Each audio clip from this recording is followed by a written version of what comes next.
آپ دیکھ رہے ہیں سیرت النبی انٹرنیشنل فورم، قسط نمبر 148، نبی کریم صلی اللہ علیہ وآلہ وسلم کی ازدواجی زندگی کا آغاز، حصہ دوم۔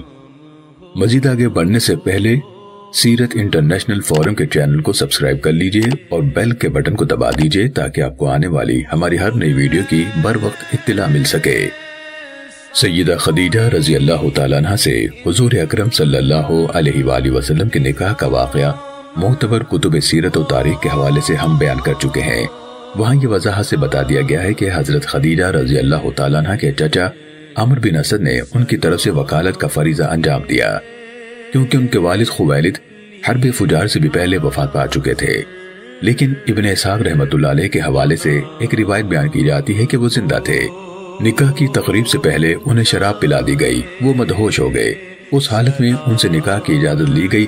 نکاح کے بعد انہیں نیا لباس پہنایا گیا اور کستوری لگائی گئی۔ جب انہیں ہوش آیا تو پوچھا، یہ شور و غول کیسا ہے؟ یہ خوشبو کس نے لگائی ہے؟ یہ زرق پرق لباس مجھے کس نے پہنایا ہے؟ حضرت خدیجہ رضی اللہ تعالیٰ عنہ نے جواب دیا، آپ نے میری شادی حضرت محمد بن عبداللہ صلی اللہ علیہ وآلہ وسلم کے ساتھ کر دی ہے، اس خوشی میں یہ سب کچھ ہے۔ خویلد کہنے لگے، میں نے نہیں کی، اور میں کر بھی کیسے کر سکتا ہوں جبکہ بڑے بڑے اکابر قریش کی درخواست کو میں نے مسترد کر دیا ہے۔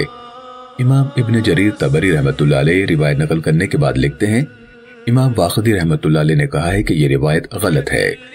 جو روایت صحیح سند سے مروی ہے وہ یہ ہے کہ نکاح عمرو بن اسد نے پڑھایا اور خویلد یعنی والد تو حرب فجار سے کئی سال پہلے فوت ہو چکے تھے۔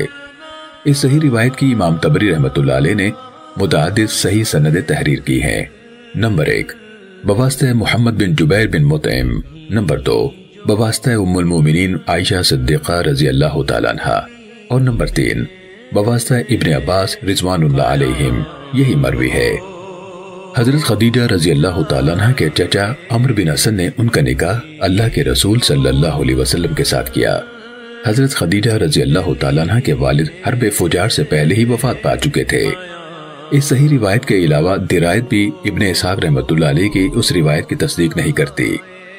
حضور اکرم صلی اللہ علیہ وآلہ وسلم کی ذات والا صفات، ظاہری حسن و جمال، نیز اپنے معنوی محامد و کمالات کے باعث سارے اہل مکہ کی آنکھوں کا تارا بنی ہوئی تھی۔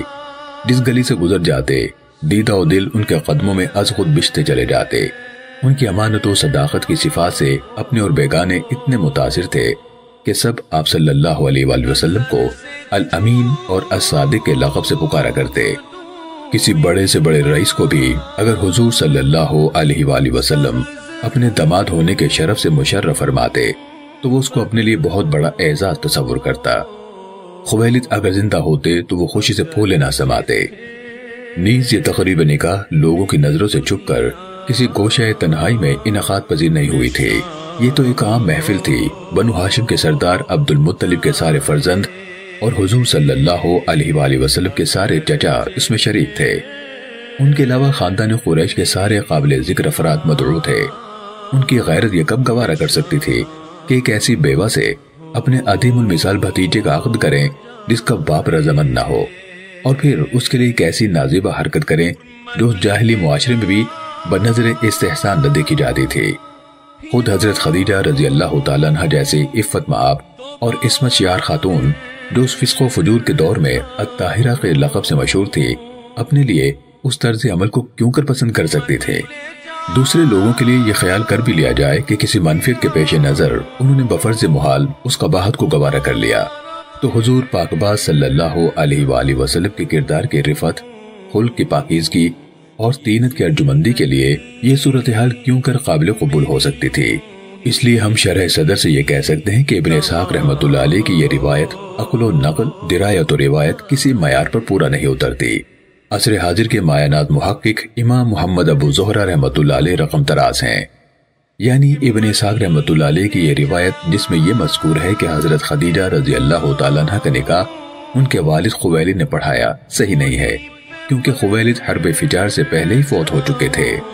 علامہ سہیلی رحمۃ اللہ علیہ نے بھی الروض الانف میں اس کی توثیق کی ہے۔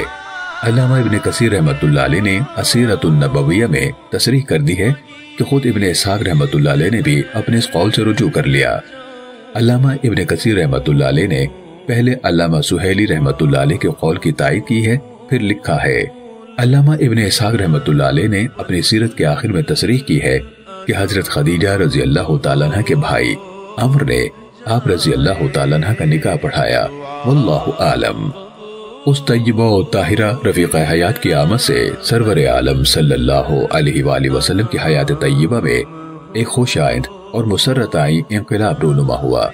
حضرت خدیجہ رضی اللہ تعالیٰ عنہ کی بھرپور محبت اور شبانہ روز خدمت گزاری نے اس خلا کو بڑے سلیقے سے پر کرنے کی سعی مشکور کی جو سیدہ آمینہ رضی اللہ تعالیٰ عنہ کے سایہ عاطفت کے اٹھ جانے سے حضور اکرم صلی اللہ علیہ وآلہ وسلم بچپن ہی سے محسوس کرتے تھے۔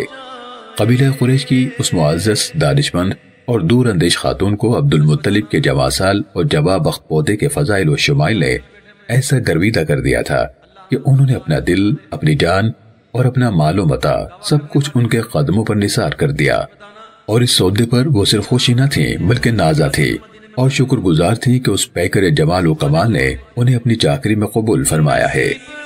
ان مختصر الفاظ سے آپ رضی اللہ تعالیٰ عنہ کی عظیم شخصیت کا صحیح تعارف نہیں ہو سکا۔ سرکار دو عالم صلی اللہ علیہ وآلہ وسلم کی سیرت طیبہ کے ضمن میں آپ رضی اللہ تعالیٰ عنہ کی خدمات جلیلہ کا ذکر آئے گا، کیونکہ اس کے بغیر سیرت نبوی صلی اللہ علیہ وآلہ وسلم مکمل نہیں ہو سکتی۔ اس وقت آپ رضی اللہ تعالیٰ عنہ کی حقیقی عظمتوں کا سامعین و ناظرین کو پتہ چلے گا اور ان مخفی حکمتوں کا راز فاش ہوگا جن کی بنا پر علیم و حکیم خدا نے اپنے محبوب صلی اللہ علیہ وآلہ وسلم کی زوجیت کے لیے اس طیبہ طاہرہ کو منتخب فرمایا۔ یہ عقد زواج بڑا بابرکت ثابت ہوا۔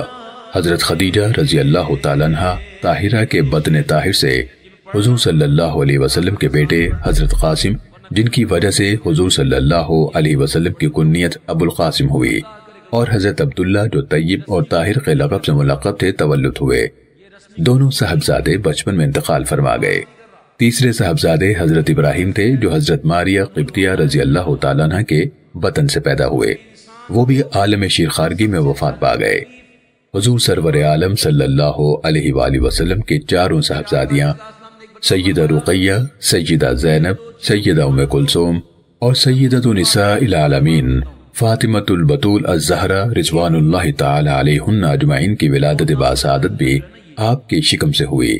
ان سب نے عہد نبوت صلی اللہ علیہ وآلہ وسلم پایا، سب مشرب اسلام ہوئی۔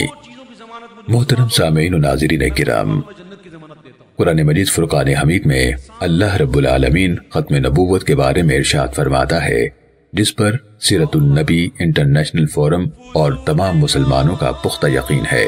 فرمایا، ما کان محمد ابا احد من رجالکم ولكن رسول اللہ وخاتم النبیین وکان اللہ بکل شیء علیما۔ محمد صلی اللہ علیہ وآلہ وسلم تمہارے مردوں میں سے کسی کے باپ نہیں ہے، لیکن وہ اللہ کے رسول ہے اور سب انبیاء کے آخر میں یعنی سلسلہ نبوت ختم کرنے والے ہیں، اور اللہ ہر چیز کا خوب علم رکھنے والا ہے۔ اللہ تعالی ہم سب کو عقیدہ ختم نبوت کی حفاظت کرنے کی توفیق عطا فرمائے، آمین۔ سیرت النبی صلی اللہ علیہ وآلہ وسلم کی یقظ دیکھنے کا شکریہ، اسے دوسروں تک پہنچا کر صدقہ جاریہ کا حصہ بنیے۔ ہم کسی بھی قسم کی غلطی کے لیے معذرت خواہ ہیں اور معتبر دلیل کے ساتھ اصلاح کے لیے شکر گزار ہیں اور دعاؤں کے طلبکار ہیں۔ جزاکم اللہ خیرا کثیرا۔ مزید آگے کیا ہوا یہ جاننے کے لیے دیکھتے رہیے سیرت النبی انٹرنیشنل فورم۔